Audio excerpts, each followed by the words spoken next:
नमस्कार, स्वागत है आप सबका हमारे YouTube चैनल गुरु दीक्षा स्टडीज पर। पिछले वीडियोज में हमने त्रिकोणमिति से जुड़े हुए सभी सूत्रों और सर्वसमीकरणों पे बात की। दोस्तों, इन सर्वसमीकरणों को, सूत्रों को सीखना, वो भी अपनी भाषा में बहुत ही रोचक तरीके से हमने उस वीडियो में आपको दिखाया, समझाया। आज हम टकाटक सारणी बनाना मात्र 5 मिनट से 7 मिनट के अंदर हम आपको पूरी सारणी के जो मान है ये हम अपने ट्रिक्स के हिसाब से आपको सिखाने जा रहे हैं। दोस्तों, बने रहें मेरे साथ और पूरी सारणी को सीखें। इस सारणी से जुड़े हुए कंपटीशन में 2-3 सवाल आपके पूछे जाते हैं और वो तभी सही हो पाएंगे जब आपको त्रिकोणमिति से जुड़ी हुई या विशेष कोणों से जुड़ी हुई ये त्रिकोणमिति अनुपातों की जो सारणी है, इसके मान आप लोगों को खुद को बनाने आते होंगे। क्योंकि दोस्तों, ना तो ये हमें कहीं उपलब्ध होती है उस तरीके से कि आप इसमें से देख के मान रख लो फिर हल करो। ये तो हमको खुद को बनाना पड़ता है, यानी खुद को ही हमें मान इसके निकालने पड़ते हैं। और वो निकालना आ गया तो इसका मतलब केवल सवाल में हमें मान फिलअप करना है और हल करना है। दोस्तों, चलते हैं और सीखते हैं ये त्रिकोणमितीय अनुपातों की सारणी जो विशेष कोणों के लिए आप लोगों को सिखाई जा रही है। ठीक है दोस्तों, देखिए, डिग्री में जो मान है विशेष कोणों के, वो है, सबसे पहला मान है 0 डिग्री। उसका अगला जो मान है वो है 30 डिग्री। उसके बाद है दोस्तों 45 डिग्री। उसके बाद है 60 डिग्री और उसके बाद है दोस्तों 90 डिग्री। ये विशेष कोण हैं जिनके मान हम आपको त्रिकोणमितीय अनुपातों के रूप में हम आपको सिखाने जा रहे हैं। इन डिग्री के जो मान हैं इनको रेडियन पद्धति में 0 को 0 रेडियन, 30 को π/6 बोलेंगे रेडियन। क्योंकि पाई का मान दोस्तों 180 होता है और 180 में यदि हम 6 का भाग देंगे तो 30 डिग्री आपको प्राप्त होगा। इसका मतलब 30 डिग्री में बोले या π/6 रेडियन बोले। इसके बाद आता है दोस्तों π/4 अर्थात 180/4। यहाँ पे दोस्तों π/3 बोलेंगे इसको, π/2 बोलेंगे दोस्तों इसको, और ये हो गया रेडियन में मान और ये हो गया डिग्री में मान। क्वेश्चन में वो डिग्री के रूप में और रेडियन के रूप में किसी में भी पूछे तो हम उनके मान, ये जो नीचे लिखने जा रहे हैं, निकालने जा रहे हैं, यही मान हमको भरने होते हैं। तो दोस्तों, इन मानों में जो, जैसा कि हमने तय किया था, 6 नाम है दोस्तों। पहला साइन थीटा। पिछले वीडियो में हम इन 6 नामों को याद करवा चुके हैं आपको। यदि आपने नहीं देखा तो एक बार अवश्य देखें, क्योंकि उसके अंदर इन 6 नामों को याद करने की एक ट्रिक हम आप लोगों को बता चुके हैं। 1, 2 कोस थीटा, तीसरा है दोस्तों टैन थीटा।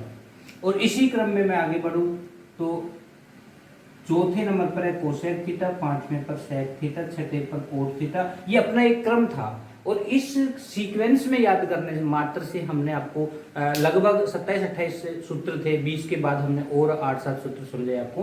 वो सारे सूत्र टकाटक आप बना सकते हो, बहुत आसानी से आप बना सकते हो, जो इसके पिछले वीडियो में सीख चुके हो। ये नाम वही नाम है दोस्तों। मैं इन नामों को 1, 2, 3, 4, 5, 6 की जगह यदि थोड़ी सी देर के लिए यहाँ इनका क्रम 1, 2, 3, 1, 2, 3 कह दूं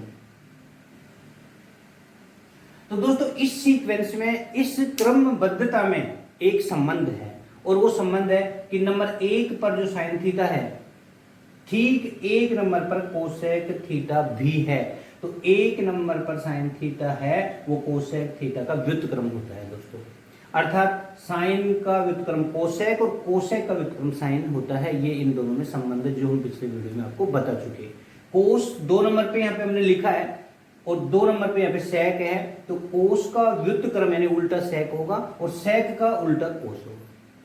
टैन थीटा, तो दोस्तों देखिए, टैन का उल्टा 3 नंबर पे कोट है, यहाँ भी 3 नंबर पे टैन है। तो कुल मिलाकर के टैन कोट का व्युत्क्रम है और कोट टैन का व्युत्क्रम होता है दोस्तों। इसलिए हमने इसका जो क्रम है ना 1, 2, 3, 1, 2, 3 कह दिया। इससे आसानी ये होगी कि पहले का पहला व्युत्क्रम होगा दोस्तों, दूसरे का दूसरा, तीसरे का तीसरा व्युत्क्रम होगा, उल्टा होगा। इससे फायदा क्या होगा दोस्तों, यहाँ पे हम साइन थीटा का मान ज्ञात करेंगे।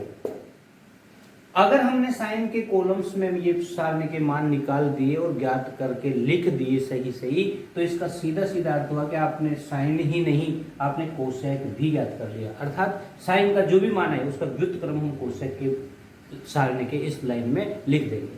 कोस का जो मान आपने ज्ञात किया उसको हम सेक वाले में लिख देंगे उल्टा करके दोस्तों, व्युत्क्रम करके, और tan का व्युत्क्रम कोट वाले में लिख देंगे। तो 3 मान निकालने से हम अगले 3 कॉलम्स को भी फिलअप कर सकते हैं उनका व्युत्क्रम लिख करके सावधानी के साथ। ठीक है दोस्तों, इसी क्रम में हम चलते हैं। सबसे पहले हम साइन यानी 1 नंबर वाले की बात करें तो इस कॉलम को भरने का अर्थ होगा हम अगला कॉलम भी 1 नंबर वाला भर चुकेंगे, अर्थात उसी से हम भरेंगे। तो देखिए इसके लिए हमारी जो ट्रिक है उसमें दोस्तों ध्यान से देखें, मैं यहाँ पे इसको मिटा रहा हूँ और यहाँ मैं आपको एक ट्रिक सिखा रहा हूँ। दोस्तों देखिए हम 1 सेंटीमीटर का रेखाखंड लेते हैं। अब दोस्तों मैंने बोला है 1 सेंटीमीटर का रेखाखंड का अर्थ हुआ कि हम एक ट्रिक सीखने जा रहे हैं, उससे हमें बहुत आसान हो जाएगा इस सारणी में मान भरना। तो इस ट्रिक में क्या है, 1 सेंटीमीटर के रेखाखंड का अर्थ हुआ माना ये रेखाखंड जो हमने खींचा 1 सेंटीमीटर का है। अब उस 1 सेंटीमीटर के रेखाखंड को जब स्केल से हम खींचते हैं दोस्तों तो शुरू वाले पॉइंट्स पे 0 से शुरू करते हुए और लास्ट पॉइंट पे 1 जहां होता है वहां तक हम इसको खींचते हैं। तो हमने 2 पॉइंट्स पे इसके लिख दिए 0 और 1, शुरू में 0 लास्ट में 1। बहुत आसान है दोस्तों, लिखा जा सकता है, माना जा सकता है। इसके ठीक बाद हम इसका बिल्कुल सेंटर पॉइंट मध्य जो बिंदु हो उस बिंदु पे इसको लिखेंगे 1/2। क्यों लिखेंगे दोस्तों, क्योंकि हमने 1 सेंटीमीटर रेखाखंड का आधा किया है, हाफ किया है, तो हम हाफ को गणित में 1/2 बोलेंगे और वही हमने लिखा है। फिर इसके बाद दोस्तों 0 और हाफ का भी हाफ करेंगे, अर्थात 1/4 जो होगा वो इसका मिड पॉइंट होगा दोस्तों, और इसको हम बोलेंगे 1/4, जिसको हम चौथाई बोलते हैं, 1/4 बोलते हैं दोस्तों। इसके बाद अगर हम हाफ और 1 के मध्य पॉइंट्स की बात करें तो उसको हम 3/4 बोलते हैं, पौन भी बोलते हैं दोस्तों, और इसको 3/4 भी बोलते हैं, जिसको हम 3/4 गणित की भिन्न के रूप में हम इसको लिखते हैं। और दोस्तों हो गया अपना काम। यदि आप ये ध्यान रख लेते हो कि हमने कितने पॉइंट्स पे मान लिखा है और क्या क्या लिखा है, बस हमारी सारणी तैयार हो जाएगी। चलिए मेरे साथ दोस्तों, मैं फिर से आपसे पूछता हूं और आपसे पूछ के मैं लिखता हूं कि हमने जो कुछ भी लिखा था मैंने मिटाना है, आप मेरी मदद करें और बताएं। तो दोस्तों शायद आपको पूरा कॉन्फिडेंस है कि आप इन सभी बिंदुओं के मान आप बता सकते हैं। तो सबसे पहले हमने लिखा 0 दोस्तों, आपको ध्यान है। उसके बाद लास्ट में लिखा 1। शायद आपको पता है कि मध्य बिंदु को आपने लिखा 1/2 और इस पॉइंट्स पे आपने लिखा 1/4, चौथाई जिसको बोला अपन ने, और यहाँ अपन ने 3/4 लिखा 3/4 अर्थात पौन। और दोस्तों हो गए वापस, शायद सबको ये मान याद हो गए होंगे। और इसके बाद अब हमारा काम शुरू होता है दोस्तों फर्स्ट सारणी की पहली जो सीक्वेंस है, पहली जो लाइन है, पहले जो कॉलम्स हैं साइन के सीध के, इन सब मानों को कैसे लिखें। तो दोस्तों एक सुविधा देखिए आप, 1 2 3 4 5 मान हमारे पास हैं उस 1 सेंटीमीटर के रेखाखंड पे, पॉइंट्स पे जहां अपन ने उन मानों को लिखा है। यहां कॉलम देखोगे तो देखिए दोस्तों साइन की सीध में 1 2 3 4 5 ही कॉलम यहाँ पे खाली हैं। ऐसे करके कोस टेन सभी के सामने 5 कॉलम खाली हैं दोस्तों, 1 2 3 4 5। और ये 5 कॉलम कौन से हैं, एक 0 डिग्री का, एक 30 डिग्री का, एक 45 डिग्री का, एक 60 डिग्री का और एक 90 डिग्री का। ये कॉलम जो खाली हैं 5 कॉलम है और हमारे पास मान भी 5 है दोस्तों, 1 2 3 4 5। शायद आप लोग मेरी बात को ठीक से समझ रहे होंगे। अब हम 5 कॉलम और 5 मानों को इनमें भरना है दोस्तों। तो देखिए यहां से उठाना है क्रमबद्ध तरीके से और इन कॉलम्स में भरना है दोस्तों। इनमें भरने से पहले यहां से उठा के जब आप यहां भरो उससे पहले हमें वर्गमूल करना है इनका। और वर्गमूल बहुत सिंपल है दोस्तों, क्योंकि इसके अंदर वर्गमूल देखोगे तो एक तो है 0 का दोस्तों, 0 का वर्गमूल और दोस्तों इसके बाद 1 का वर्गमूल आएगा, 2 का वर्गमूल आएगा, 3 का वर्गमूल आएगा और 4 का आएगा। बस इसके अलावा कोई वर्गमूल हम पूछेंगे ही नहीं इसमें। तो बहुत सिंपल है, छोटे से है, तो छोटे छोटे बच्चे जानते हैं, हमको भी जानना चाहिए।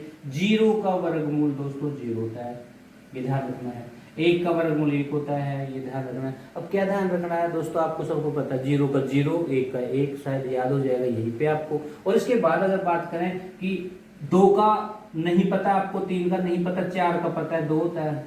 बहुत सिंपल है दोस्तों। अब बात आई इन 2 की कि 2 का क्या होता है। तो आपको नहीं पता, आप लिख दीजिए 2 का अंडर रूट 2 होता है, अर्थात वर्गमूल के चिन्ह में लिख दीजिए इसको। 3 का क्या होता है नहीं पता, यहाँ लिख दीजिए अंडर रूट 3। नहीं पता का अर्थ पूरा पूरा नहीं होता, अर्थात ये 2 संख्याएं पूर्ण वर्ग संख्याओं की गिनती में नहीं आती हैं। तो फिर 2 को हम अंडर रूट 2 लिख देंगे, 3 को अंडर रूट 3 लिख देंगे। आगे की बात करूं थोड़ी सी और, तो अंडर रूट 2 को हम लिख सकते हैं 1.414। और दोस्तों इसके आगे अंडर रूट 3 की अगर बात करें तो 1.732 लिख सकते हैं। ये मान हमें आगे इनके सवालों को जब हल करेंगे तो जहां अंडर रूट 2 होगा वहां पे अंडर रूट 2 का मान, और जहां अंडर रूट 3 होगा वहां पे अंडर रूट 3 का मान हमें लिखना पड़ेगा। दोस्तों यहाँ पे ये दोनों मान आप लोगों को याद रखने होंगे, बहुत सिंपल से मान। अंडर रूट 2 का मान 1.414 है, अंडर रूट 3 का मान 1.732 है। ठीक है दोस्तों, अब हम आपसे एक बार मौके के पूछ लेते हैं, उसके बाद इसको मैं मिटान दूंगा। दोस्तों आप बताएंगे 0 का वर्गमूल क्या है 0, 1 का वर्गमूल 1। मैं पूछूं 2 का वर्गमूल क्या है तो आपको यही बताना होगा सारणी के लिए, तो अंडर रूट 2। 3 का वर्गमूल क्या है अंडर रूट 3, और 4 का वर्गमूल क्या है 2। और दोस्तों जब सवाल हल करेंगे उस समय हम इन मानों को भी काम में लेंगे। फिलहाल आप इतना ही बताएं और देखिए आप कैसे सारणी टक भरी जा सकती है, आसानी से भरी जा सकती है, कोई टेंशन वाली बात ही नहीं है। और हम चलते हैं आपसे इन वर्गमूल वाले मानों को पूछते हुए। दोस्तों आप बताएंगे सबसे पहला मान सबसे पहले बिंदु के रूप में क्या है 0।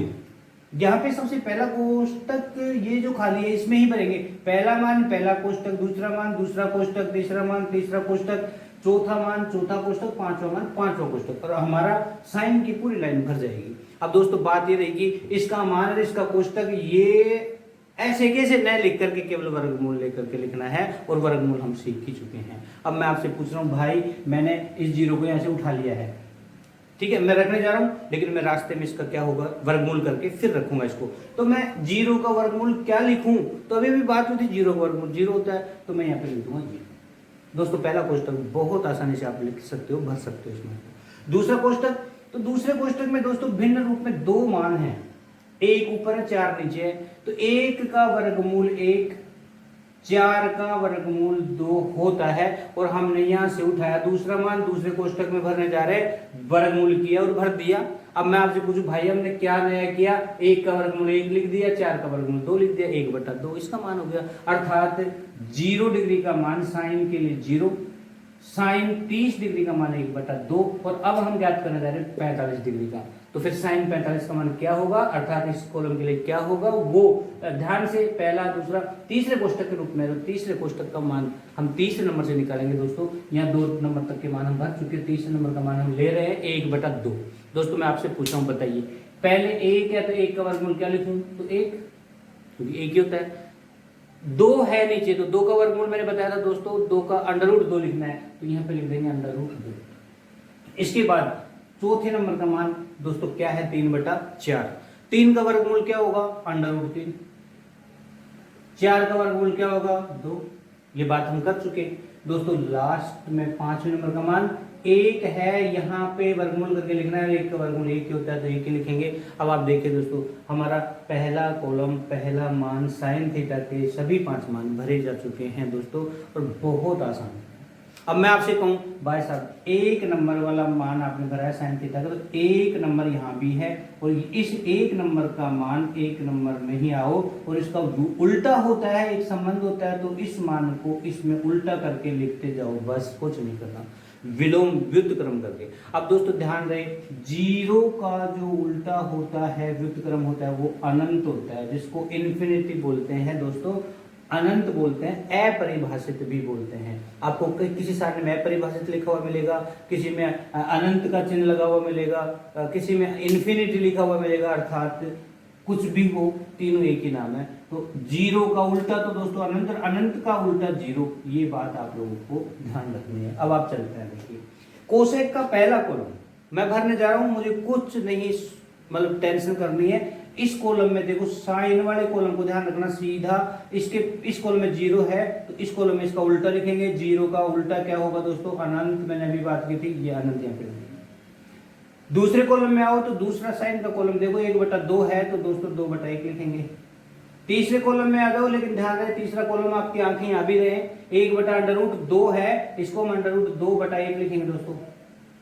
यहाँ पे आ जाओ चौथे कॉलम में √3/2 है, इसको हम 2/√3 लिखेंगे दोस्तों, और एक है इसका उल्टा, एक ही लिखेंगे दोस्तों, और एक ही होता है। यहाँ पे अब हम 2 कॉलम भर चुके हैं दोस्तों। आप लोग सोचिए, आपके सारणी में मात्र 6 कॉलम थे, 6 में से 2 कॉलम भर चुके हैं, और वो भी केवल एक कॉलम ज्ञात करने से भर चुके हैं। एक से उल्टा किया, दूसरा भर गया, लेकिन एक वाला कॉलम भी कहाँ से आया? तो बहुत सिंपल है दोस्तों, केवल 1 सेंटीमीटर का रेखाखंड खींच के इसके ये बिंदु लिखे थे अपन ने, इनका वर्गमूल ये आ गया। 2 कोष्टक के बाद हम चलते हैं तीसरे कॉलम में। देखिए दोस्तों, आप लोगों को बहुत इंटरेस्ट आएगा जब हम दूसरे कॉलम की बात करेंगे।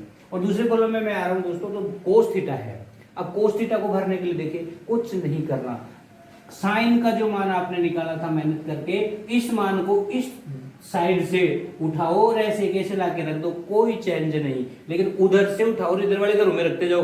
पहले उधर से आओ तो 1 लिखा हुआ है, इसको यहां लिखो। उसके बाद देखो दोस्तों क्या है, √3/2 है ना, तो इधर से चलो √3/2। मैं इनको पलट नहीं रहा हूं दोस्तों, ध्यान रखना ऐसे कैसे लिख रहा हूं। फिर उधर से आओ 1/√2, तो मैं यहाँ पे लिख रहा हूँ 1/√2। फिर आगे 1/2, 1/2, 0, 0। कुछ नहीं किया दोस्तों, सिर्फ उधर से उठाया, ऐसे कैसे रख दिया। उधर से उठाते जाएंगे, इधर से रखते जाएंगे, बस हो गया हमारा काम। इसके बाद देखिए दोस्तों, जैसी बात हुई थी कि 2 नंबर बड़ा है तो 2 नंबर का उल्टा, अर्थात 2 नंबर कोस के मान का उल्टा सेक में लिखना है दोस्तों। और हम लिखने जा रहे हैं, आपसे बात करते हुए कोस को ध्यान रखूंगा, पॉइंट आउट करता रहूंगा, या फिर अपनी उंगली रखूंगा, या जैसे भी है अपने ध्यान केंद्रित रखूंगा कि मुझे इस कॉलम के मान को उल्टा करना है, नहीं कि ऊपर वाले का। तो यहाँ पे कोस के मान को उल्टा कहाँ लिखना है? सेक में। तो 1 का उल्टा 1, √3/2 का उल्टा दोस्तों 2/√3। देख लीजिए पलट दिया है। यहाँ पे आ जाओ दोस्तों, 1/√2 है, यहाँ पे लिखना था √2/1 लिखूंगा। इसको हम √2 भी लिख सकते हैं, बटे में 1 लगाने से इसके मान पे कोई फर्क नहीं पड़ेगा दोस्तों। यहाँ पे आ जाओ 1/2 है, इसको मैं 2/1 लिखूंगा। 0 है, इसको मैं अनंत लिखूंगा। और दोस्तों मेरे 4 कॉलम तैयार हो गए हैं। इसके बाद दोस्तों अगर मैं tan थीटा का मान और लिख दूं तो मैं कोट में लिख दूंगा मेरी सारणी पूरी होने का मतलब घूघरे बन गए, अर्थात मैं हर एक क्वेश्चन कर सकता हूं दोस्तों। कंपटीशन में आया हुआ, सारणी से जुड़ा हुआ प्रत्येक क्वेश्चन टकाटक कर सकता हूँ, अर्थात कोई गलती नहीं होगी, क्योंकि मुझे सारणी के मान सारे पता है, सारणी बनाना आता है। मैं बना के उसमें से मान उठा के रखता जाऊंगा, टकाटक हम आपको मान हल करते जाएंगे, हर क्वेश्चन हल हो जाएगा इससे जुड़ा हुआ। तो ठीक है दोस्तों, 1 कॉलम और tan थीटा के लिए आप मेरे साथ बने रहें, और मैं इसका मान कैसे निकालता हूँ वो देखिए। तो एक सूत्र कल हम बात कर चुके थे दोस्तों, एक सूत्र है tan का मान निकालना। तो tan का एक सूत्र था दोस्तों, tan थीटा बराबर sin थीटा बटे cos थीटा। दोस्तों याद करो, इस सूत्र को हमने पिछले वीडियो में जब सीखा था तो मैंने कहा था कि घर में से टैनों के घर में से टैनों को हटा दिया, बची हुई 2 दीवारें जो थी साइन और कोस ऐसे कैसे लिखी हुई थी, और उसका एक सूत्र बन गया था tan थीटा बराबर sin थीटा बटे cos थीटा। इसका अर्थ है साइन ऊपर है, कोस नीचे, अर्थात साइन के मान में कोस के मान का दोस्तों भाग देना है। अब आप देखिए बहुत आसान है भाग देना। tan थीटा बराबर, अब यहाँ पे tan, सबसे पहले मैं 0 डिग्री का मान ज्ञात कर रहा हूँ दोस्तों। तो 0 डिग्री का मान ज्ञात करूंगा तो यहाँ पे साइन का मान ऊपर लिखूंगा। इसका मतलब इसी कॉलम के सीध में देखो साइन का मान 0 है, 1 है, तो इसको ऐसे कैसे लिख दो दोस्तों, 0 ऊपर 1 नीचे, तो ये इसमें मान फिलअप हो जाएगा अपने आप। अर्थात साइन का देखिए मान 0, कोस का 1, साइन का 0, कोस का 1 हो गया मान, इसमें रख दे। किसका मान आ जाएगा, tan का आ जाएगा। तो दोस्तों देखते जाओ, आप यहाँ पे देखें, यही रख रहा हूं मैं मान, तो 0 ऊपर और 1 नीचे हो, तो ऐसी स्थिति में दोस्तों उत्तर क्या आएगा, इसका हल क्या होगा, तो 0। सबसे महत्वपूर्ण बात है, 0 में किसी भी संख्या का भाग दोगे तो 0 ही आना है। तो यहाँ पे दोस्तों 0 इसका हल। अब मैं इस कॉलम में जा रहा हूं, तो इस कॉलम के सीध के साइन कोस के मान लिखूंगा। आपको ज्यादा टेंशन करने की जरूरत नहीं है, ऐसे कैसे लिख दो, ऊपर ये 1/2, नीचे ये, जैसा यहाँ ऊपर 0, 1, ऐसे ही इनको लिखना है। तो मैं यहाँ पे लिख के बता रहा हूँ, आप लोग देखते जाए, इसमें मान रखा हूँ 1/2, ये साइन का मान है, इस चीज में √3/2 बटे में, तो बटा लगा के √3/2। अब दोस्तों देखो देखेंगे 4 मंजिल का बटा हो गया। इसको कैसे हल करें, तो ऊपर वाले भिन्न को ऐसे कैसे लिख देते हैं 1/2, और नीचे वाले जो मान है √3/2 ये ऊपर जाएगा तो गुणा में 2/√3 हो जाएगा, अर्थात पलट जाएगा।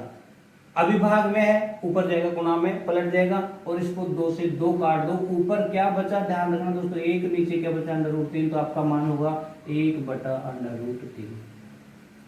ध्यान से देख लीजिए, मैंने कुछ नहीं किया, इसका मान लिखना था मुझे, ऐसे कैसे इसको ऊपर नीचे लिख दिया, ऊपर का ऊपर नीचे का नीचे, हल कर दिया, पलट के उत्तर आ गया। इसके ठीक बाद दोस्तों अब हम अगले कॉलम के लिए चले तो मान भी बदल जाएगा, और इस कॉलम के लिए मान ये आएंगे। तो देखिए दोस्तों, ऊपर भी 1/√2, नीचे भी 1/√2, मैं लिखने जा रहा हूँ 1/√2, बटे में भी 1/√2। दोस्तों जब ये नीचे वाला मान ऊपर जाएगा तो पलट जाएगा, 1/√2 ऊपर वाला गुणा लगा के √2/1 हो जाएगा। दोस्तों ये 1/√2 है, पलटेगा तो √2/1 हो जाएगा।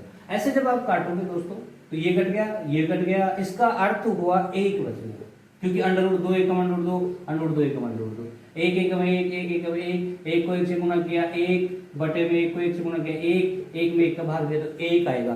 कुछ लोग क्या करते हैं दोस्तों, इसमें गलती करते हैं, मान तो 1 ही आएगा काटने के बाद, लेकिन कुछ लोग करते हैं 1/√2 गुणा √2/1, ये इससे कटा, ये इससे कट गया, सब कुछ नहीं बचा, 0 आएगा। तो ये बिल्कुल रॉन्ग बात है, ऐसा नहीं है।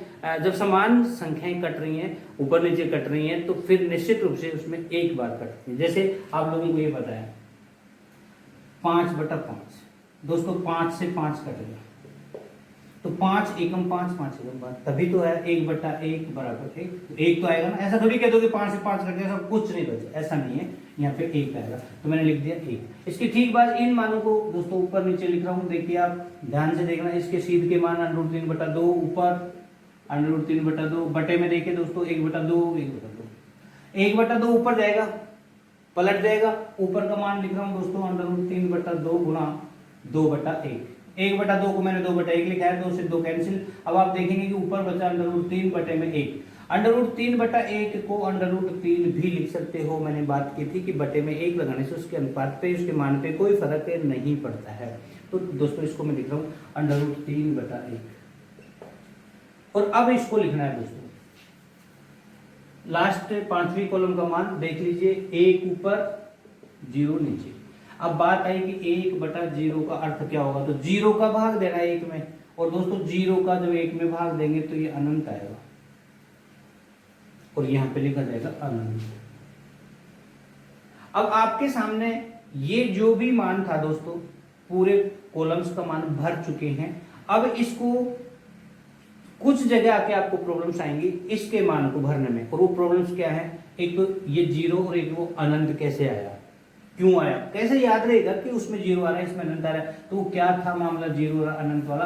दोस्तों आप एक बार यहाँ पे मेरे साथ बने रहें और देखें कि जब हमारे पास 0/1 था ऐसे, तो इसमें क्या आएगा, और जब दोस्तों इसके बाद 1/0 था तो क्या आएगा। ये दो बातें इसमें काम आएंगी, और क्या आएगा ये बच्चे भूल जाते हैं, इसमें भी 0 लिख देंगे, इसमें भी 0 लिख देंगे। बहुत ज्यादा कोई शाना होगा वो लिखेगा तो इसमें अनंत लिख देगा, इसमें 0 लिख देगा, पता नहीं 0 आएगा या अनंत आएगा, कौन से में 0 आएगा कौन से में अनंत आएगा इसका पता नहीं रहता, और दोस्तों वो कंफ्यूज होते हैं, वो उसमें उल्टा पुल्टा मान लिख देते हैं, पूरी सारणी गलत हो जाती है केवल एक 10 के मान की वजह से। तो फिर दोस्तों इसको कन्फर्म याद रखो, पक्का याद रखो। कैसे याद रखें उसके लिए मैं बता रहा हूँ दोस्तों, यहाँ पे 0/1 का हल 0 होता है, कन्फर्म है। कैसे होता है वो ध्यान से देखिए, मैं आपको कहूं एक ट्रिक बता दूं। यहाँ पे कोई बंदा खड़ा है, ये दोस्तों ये खड़ा है यहाँ पे, और ये क्या कर रहा है, ये छेड़छाड़ कर रहा है इसके साथ। किसके साथ छेड़छाड़ कर रहा है दोस्तों, ये इस 0 के साथ छेड़छाड़ कर रहा है, और इसके साथ छेड़छाड़ कर रहा है, तो ये निश्चित रूप से ऊपर के प्लेटफॉर्म पे रखा हुआ है 0। दोस्तों ये जो ही छेड़छाड़ करेगा ये गुड़ते गुड़ते गुड़ते गुड़ते आएगा, और ये यहाँ पे भी आपके क्या हो जाएगा 0। इससे छेड़छाड़ करोगे गुड़ेगा, और दोस्तों गुड़ेगा तो गुड़ते गुड़ते 0 आ जाएगा। आपको याद रखना है दोस्तों, सिर्फ याद रखने के लिए कि 0/1 का अर्थ यहाँ पे 0 होगा, इसमें अनंत नहीं आएगा। इसको कंफर्म करने, इसको क्लियर करने के लिए कंसेप्ट के साथ आपको ये याद रखना पड़ेगा कि अगर ऊपर है 0, हाथ लगाओ गुड़ेगा दोस्तों, गुड़ेगा तो 0 ही आएगा। और बात आई इसकी कि इसमें अनंत कैसे आएगा, तो फिर दोस्तों देखिए यही कोई बंदा यहां पे है,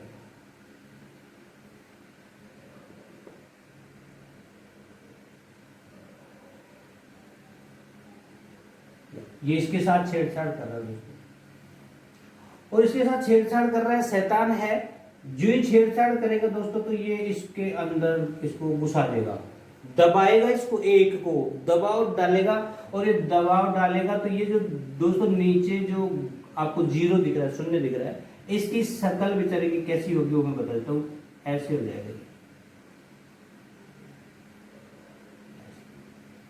देखिए दोस्तों ये इसकी हालत क्या होगी, बिल्कुल राउंडेड था एकदम सर्किल में, लेकिन इसने क्या किया, इस एक को इसको पंच किया दबाया, शैतान है, दबाया दबाया दबाया दबाया दबाया यहाँ आ गया, और यहाँ पे आया तो इसने यहाँ पे फोर्स डाला, तो यहाँ पे फोर्स डाला तो ये ऐसे दब गया, ऐसे दब के इसकी स्थिति ऐसे हो गई। तो दोस्तों ये बात आप लोगों को याद रखना है कि इस स्थिति में इसका मान क्या होगा, अनंत।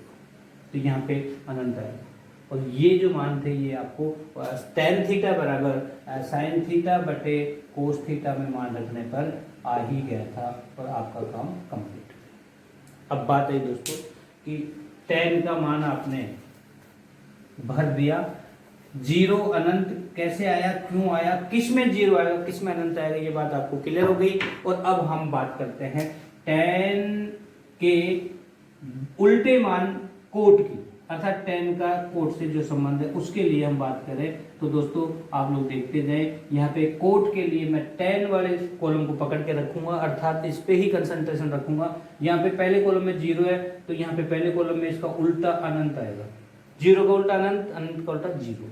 यहाँ पे आ जाओ दोस्तों 1/√3 है, इसका उल्टा √3/1। यहाँ पे आ जाओ दोस्तों 1 का उल्टा 1, यहाँ पे आ जाओ दोस्तों 1/√3, इसका उल्टा हो जाएगा, यहाँ पे अनंत का उल्टा 0, और आपकी सारणी कंप्लीट हो गई। लेकिन कुछ चीजें ऐसी हैं दोस्तों इसके अंदर भी कि कुछ लोगों की शिकायत ये रहती है कि बस ये जो मान है tan वाला, ये tan वाला मान हमें थोड़ी सी प्रॉब्लम करता है, क्योंकि एक तो इसके अंदर सूत्र याद रखना पड़ेगा, tan थीटा बराबर sin थीटा बटे cos थीटा, एक सूत्र याद रखना पड़ेगा, फिर इसमें मान रखना पड़ेगा। और दोस्तों मान रखने के बाद भी कहीं थोड़ी बहुत गलती होगी तो tan का मान गलत हो जाएगा, और tan का गलत हो गया तो फिर कोट का भी गलत हो जाएगा। ऐसी स्थिति में दोस्तों इस tan के मान को सूत्र में रख कर भी नहीं बढ़ाओ ना, तो एक ट्रिक है साधारण सी, उस ट्रिक को याद रखो। मैं इन मानों को मिटा रहा हूं दोस्तों, ये